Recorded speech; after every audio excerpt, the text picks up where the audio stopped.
그 아이는 내 자식이 아니었습니다. 하지만 내 인생이 되었고 삶의 행복을 가져다 주었으니까요. 자식 없는 저에게 혈연보다 더 중요한 점을 깨닫게 해주었습니다. 안녕하세요. 오늘 사연은 피 한 방울 섞이지 않는 부녀의 감동적인 이야기입니다. 그리고 여러분의 구독과 좋아요는 저에게 큰 힘이 됩니다. 꼭 눌러주세요.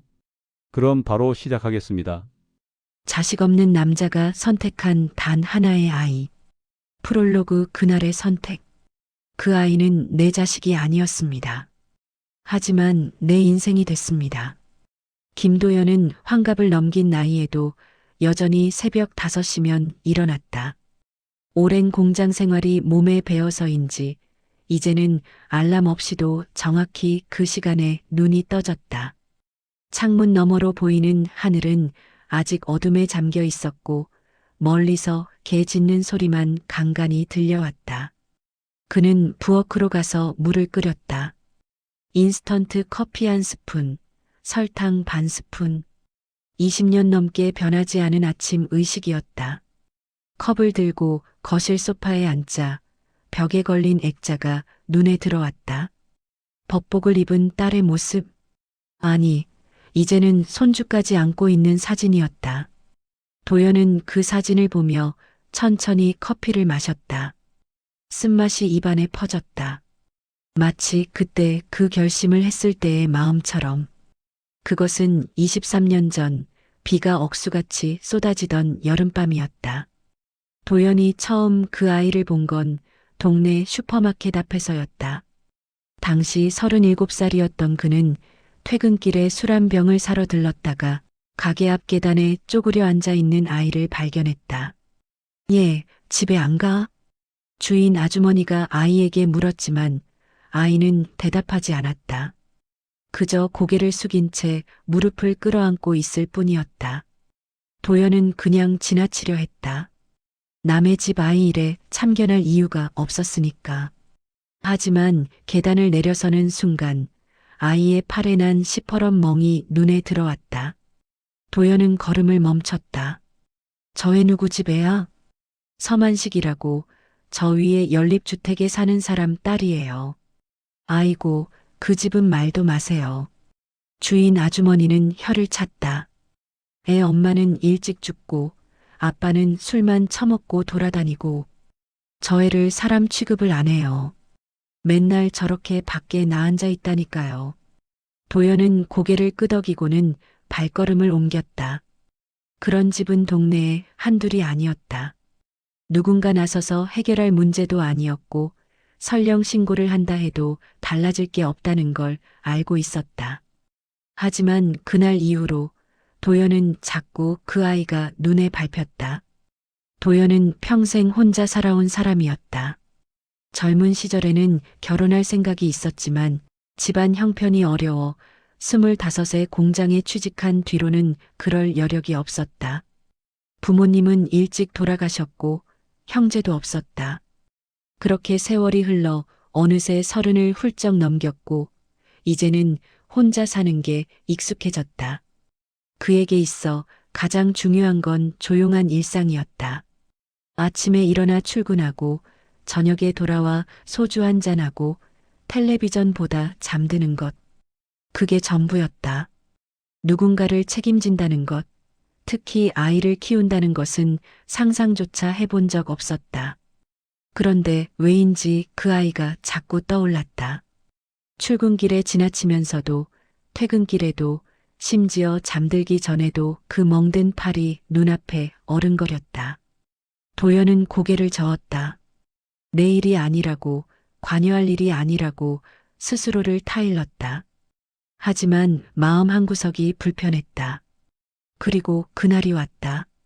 장마철 끝자락 하늘이 무너지는 것처럼 비가 쏟아지던 밤이었다.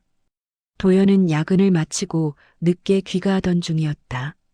빗물이 발목까지 차오른 골목길을 지나는데 익숙한 연립주택 계단 아래에서 무언가가 움직이는 게 보였다.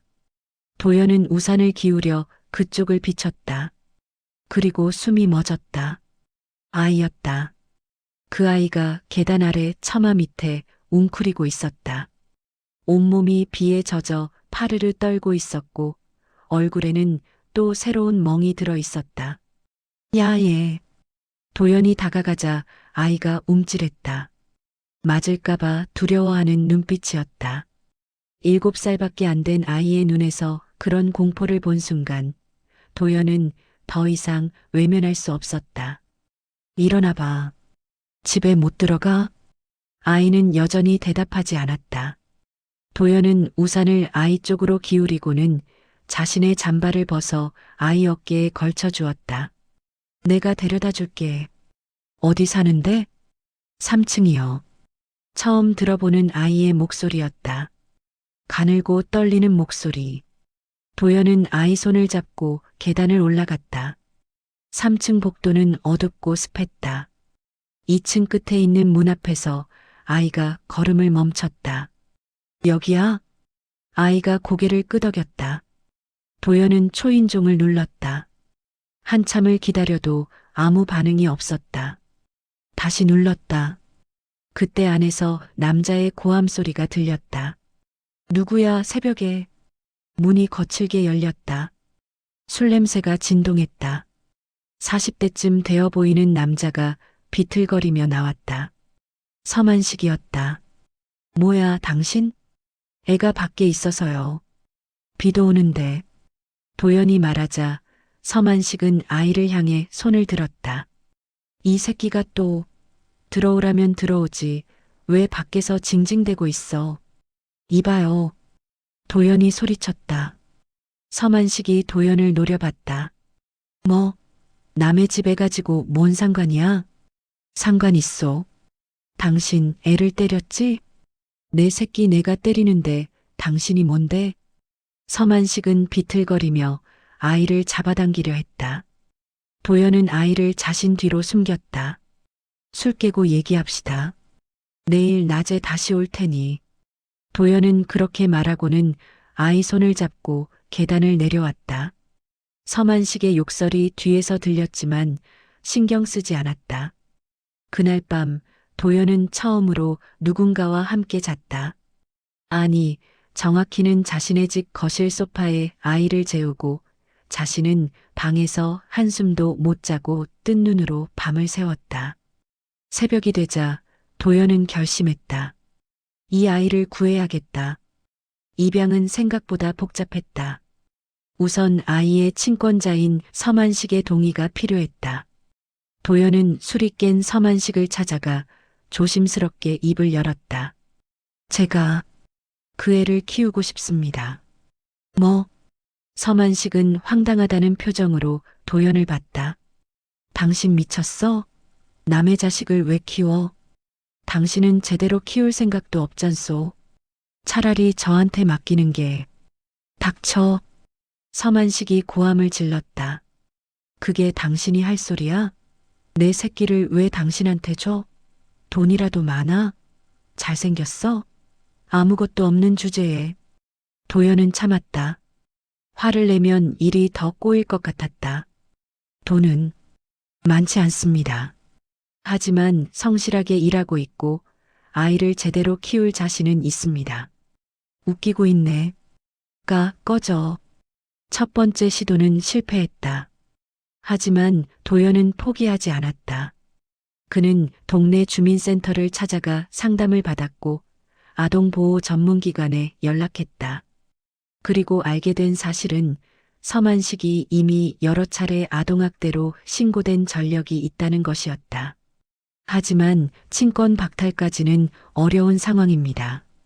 담당 공무원이 난처한 표정으로 말했다. 증거가 더 필요하고 무엇보다 친부의 동의가 있어야. 동의를 안 하면요? 법적 절차를 밟아야 하는데 시간이 오래 걸립니다. 최소 1년은 각오하셔야 해요. 도연은 고개를 끄덕였다. 1년이면 1년이었다. 그동안 아이를 보호할 방법을 찾아야 했다. 그러던 어느 날 서만식이 도연의 집을 찾아왔다. 내 새끼 내놔. 술에 취한 서만식은 현관문을 두드려댔다. 도연은 문을 열지 않고 안에서 말했다. 경찰 부릅니다. 돌아가세요. 이 새끼가 문 열어. 안 그러면 부숴버린다. 도연은 이미 핸드폰으로 신고를 마친 상태였다. 10분 후 경찰이 도착했고 서만식은 연행됐다. 하지만 이틀 후 풀려난 그는 더 심하게 위협했다. 당신 죽고 싶어? 내 새끼 데려가려면 내 시체를 밟고 가. 도연은 두려웠다. 하지만 동시에 확신했다. 이 아이를 저 사람에게 돌려보낼 수는 없다고. 아이, 은별이는 도연의 집에서 지내기 시작했지만 좀처럼 마음을 열지 않았다. 밥을 먹을 때도 눈치를 받고 잘못하지 않았는데도 죄송해요라고 먼저 말했다. 밤에는 악몽을 꾸는지 자주 울음소리를 냈다. 도연은 말 대신 행동으로 보여주기로 했다. 아침마다 똑같은 시간에 일어나 밥을 차렸다. 저녁에는 꼭 함께 식사를 했다. 은별이가 실수를 해도 화내지 않았다. 그저 담담하게 괜찮아. 다시 하면 되라고 말했다. 한 달이 지나자 은별이의 표정이 조금씩 풀렸다. 2달이 지나자 처음으로 웃는 모습을 봤다. 3달이 지나자 은별이가 도연에게 처음으로 질문을 했다. 아저씨는 왜 저를 도와주세요? 저녁 식사 후 설거지를 하던 도연이 손을 멈췄다. 그는 천천히 돌아서서 은별이를 봤다. 그게, 도연은 말을 고르다가 솔직하게 답했다. 나도 잘 모르겠어. 그냥, 너를 그냥 둘 수가 없었어. 저 때문에 아저씨가 힘들어하는 거 아니에요? 힘들긴 하지. 도연은 웃었다. 근데 내가 있으니까 집이 덜 쓸쓸해. 그것만으로도 고마운걸. 은별이는 그날 처음으로 도연에게 고맙습니다라고 말했다. 은별이가 초등학교 2학년이 되던 해 봄, 도연은 담임 선생님에게서 전화를 받았다. 은별이 아버님 되시죠? 네, 그런데요. 다름이 아니라 은별이 성적 말씀드리려고요. 도연은 순간 긴장했다. 혹시 문제가 있나 싶었다. 은별이가 반에서 1등을 했어요. 그것도 전과목 만점으로요. 네. 특히 수학이랑 국어가 정말 뛰어나요. 이 정도면 영재 교육을 받아볼 만한 수준입니다. 도연은 믿기지 않았다. 집에서 은별이는 그저 조용히 책만 읽는 아이였다. 공부를 특별히 잘한다는 걸 몰랐다. 선생님, 그게 정말인가요? 네, 오히려 제가 놀랐어요. 은별이가 그동안 얼마나 어려운 환경에서 자랐는지 들었거든요. 근데 이렇게 성적이 좋다는 건 선생님은 잠시 말을 멈췄다가 덧붙였다. 천재적인 재능이 있는 거예요. 꼭 좋은 교육을 받게 해주세요. 그날 저녁 도연은 은별이와 마주 앉았다. 은별아, 학교에서 1등 했다며? 은별이가 고개를 끄덕였다. 응. 그런데 그게 뭐가 대단한 건가요? 아니, 엄청 대단한 거지. 우리 은별이가 공부를 그렇게 잘하는 줄 몰랐네. 은별이는 수줍게 웃었다. 책 읽는 게 재미있어서요. 문제 푸는 것도 재미있고. 도연은 가슴이 뭉클했다. 이 아이에게 재능이 있었다. 그리고 그 재능을 꽃피울 기회를 주는 것이 자신의 역할이라는 걸 깨달았다. 하지만 현실은 녹록지 않았다. 도연의 월급은 300만 원 남짓이었고 그마저도 집세와 생활비로 빠듯했다. 은별이를 위한 학원비, 교재비, 과외비를 댈 여력이 없었다. 담임 선생님은 장학재단을 알아봐 주겠다고 했지만 그것만으로는 부족했다. 도연은 고민 끝에 야간 알바를 시작했다. 주말에는 택배 상하차 일도 했다. 몸은 힘들었지만 견딜만 했다. 아저씨, 너무 무리하시는 거 아니에요? 은별이가 걱정스럽게 물었다. 도연은 괜찮다고 손사래를 쳤다. 괜찮아. 아저씨는 원래 일하는 게 좋아서.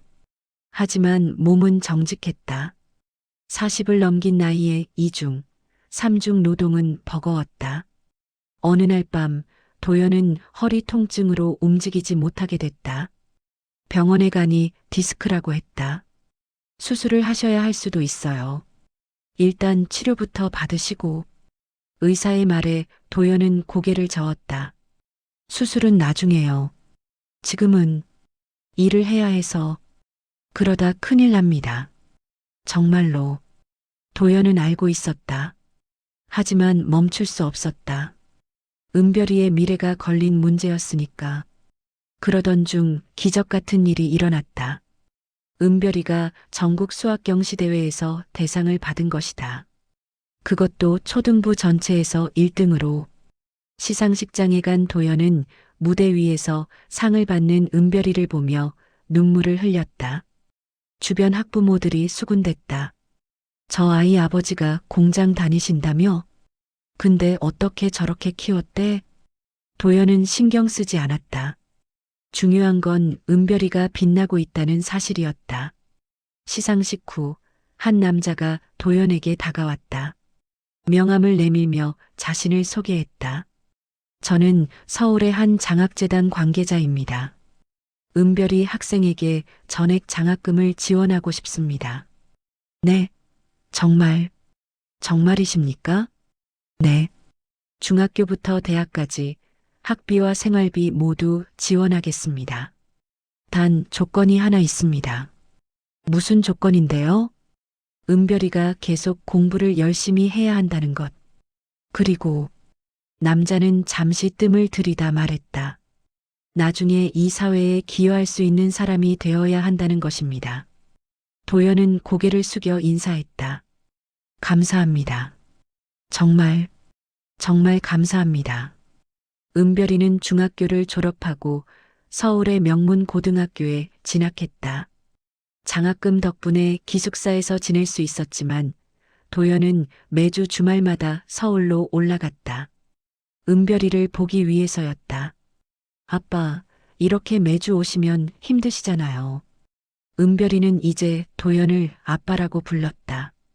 언제부터인가 자연스럽게 그렇게 부르기 시작했고 도연은 그 호칭이 너무나 좋았다. 괜찮아. 내 얼굴 보면 피로가 다 풀려. 고등학교 3년은 빠르게 지나갔다. 은별이는 전교 1등을 놓치지 않았고 대학 입시에서도 당당히 서울대학교 법학과에 합격했다. 합격 소식을 들은 도연은 그날 밤 혼자 소주를 마시며 울었다. 기쁨의 눈물이었다. 은별이는 법을 공부하면서 자신의 꿈을 찾았다. 약자를 보호하는 법조인이 되고 싶다는 것. 어린 시절 자신처럼 힘없는 아이들을 구하고 싶다는 마음이었다.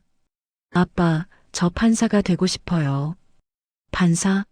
그래, 좋지. 우리 은별이 하고 싶은 거 다 해.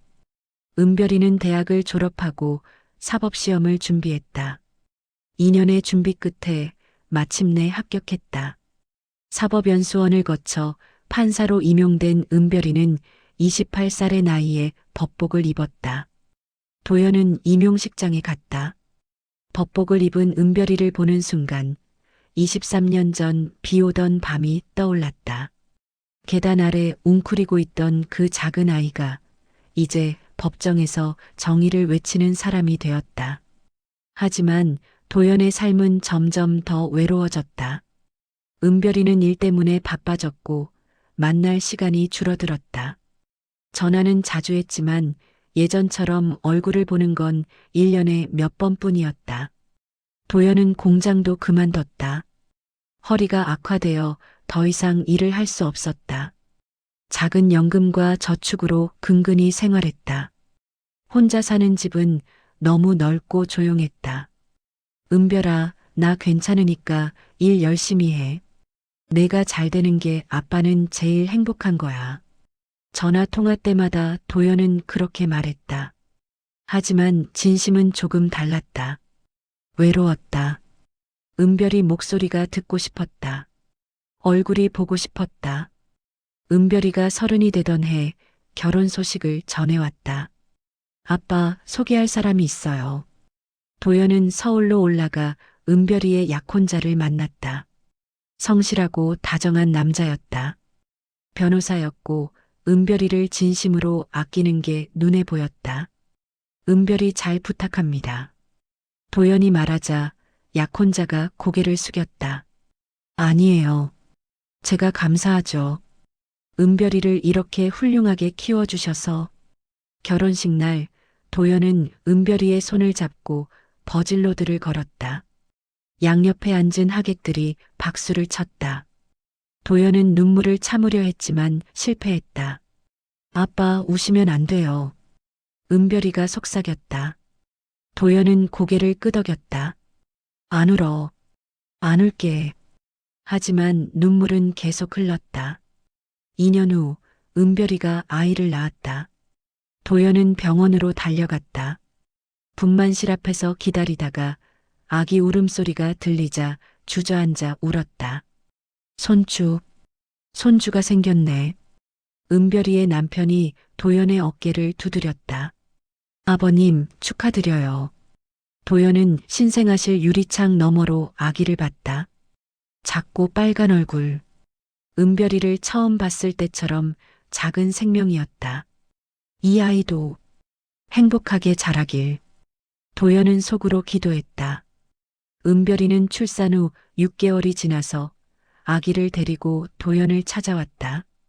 오랜만에 보는 은별이는 많이 여위어 있었지만 눈빛만큼은 행복해 보였다. 아빠, 제가 왔어요. 오냐, 어서 와. 도연은 손주를 안아봤다. 폭신하고 따뜻했다. 아기는 도연을 보며 방긋 웃었다. 아빠 닮았죠? 은별이가 물었다. 도연은 고개를 저었다. 아니, 너 닮았어. 내가 훨씬 예뻐. 저녁을 준비하는 동안 은별이는 거실을 둘러봤다. 예전 그대로였다. 낡은 소파, 작은 식탁, 벽에 걸린 시계. 모든 게 기억 속 그대로였다. 아빠, 여기 그대로네요. 뭘 받고? 이게 편한데. 저녁 식사 후 두 사람은 마루에 나란히 앉았다. 은별이는 아기를 재우고 나와서 도연 옆에 앉았다. 아빠, 응? 제가 그동안 잘 못했어요. 도연은 고개를 돌렸다. 무슨 소리야? 내가 뭘 잘못했는데? 너무 바빴다는 핑계로 자주 못 찾아뵀잖아요. 아빠 혼자 계시는데. 괜찮아. 아빠는 내가 잘 사는 게 제일 좋은 걸. 은별이는 고개를 숙였다. 그리고 천천히 말을 이어갔다. 아빠, 저 어렸을 때 기억나세요? 그럼. 다 기억하지. 그때는 몰랐어요. 아빠가 저를 위해서 얼마나 많은 걸 포기하셨는지. 도연은 대답하지 않았다. 나중에 알았어요.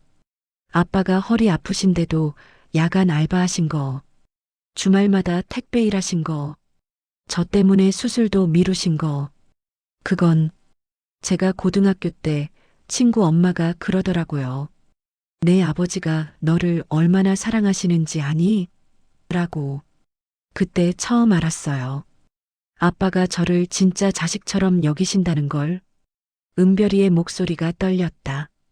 그동안 저는 당연한 줄만 알았어요. 아빠가 저를 키우시는 게. 근데 아니더라고요. 아빠는 저를 선택하신 거였어요. 피 한 방울 안 섞인 저를. 도연은 은별이의 손을 잡았다. 은별아, 아빠가 아니었으면. 은별이는 더 이상 말을 잇지 못했다. 눈물이 쏟아졌다. 아빠가 아니었으면 저 여기 없었어요.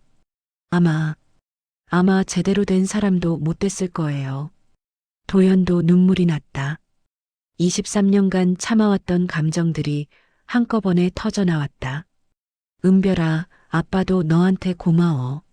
네, 너를 키우면서 아빠가 처음으로 누군가를 사랑하는 법을 배웠어.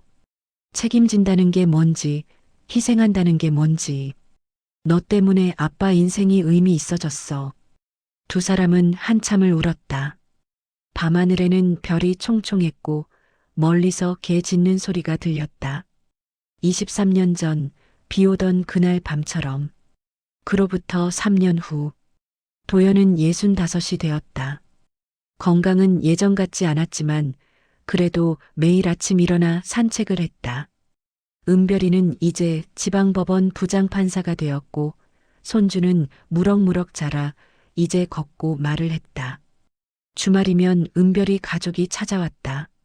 손주는 도연을 보면 할아버지 하고 달려왔다. 도연은 그 작은 몸을 안아 올리며 웃었다. 우리 손주, 오늘은 뭐 했어? 유치원에서 그림 그렸어요. 오, 그래. 할아버지한테 보여줄래? 손주는 가방에서 그림을 꺼냈다. 서툰 솜씨로 그린 가족 그림이었다. 엄마, 아빠, 그리고 할아버지. 할아버지 그렸어요. 도연은 그림을 받아들고 한참을 바라봤다. 눈시울이 뜨거워졌다. 고마워. 할아버지가 제일 좋아하는 그림이야. 저녁 식사 후 은별이가 도연에게 말했다. 아빠, 제가 요즘 생각하는 게 있어요. 뭔데? 입양을 한번 알아볼까 해요. 도연은 놀라서 은별이를 봤다. 입양? 네. 저처럼 어려운 환경에 있는 아이를 도와주고 싶어요. 아빠가 저한테 해주신 것처럼. 도연은 고개를 끄덕였다. 좋은 생각이다. 내가 그 아이한테도 좋은 부모가 될 거야. 제가 아빠만큼 잘할 수 있을까요? 당연하지. 넌 아빠보다 훨씬 나은 사람이니까. 은별이는 도연을 꼭 안았다. 사랑해요, 아빠. 나도 사랑해, 우리 딸. 그날 밤 도연은 오랜만에 편안하게 잠들었다. 꿈속에서 23년 전 그날 밤이 다시 떠올랐다. 비 오는 계단 아래 떨고 있던 작은 아이. 그리고 그 아이의 손을 잡았던 순간. 그게 내 인생 최고의 선택이었어. 도연은 꿈속에서 웃었다.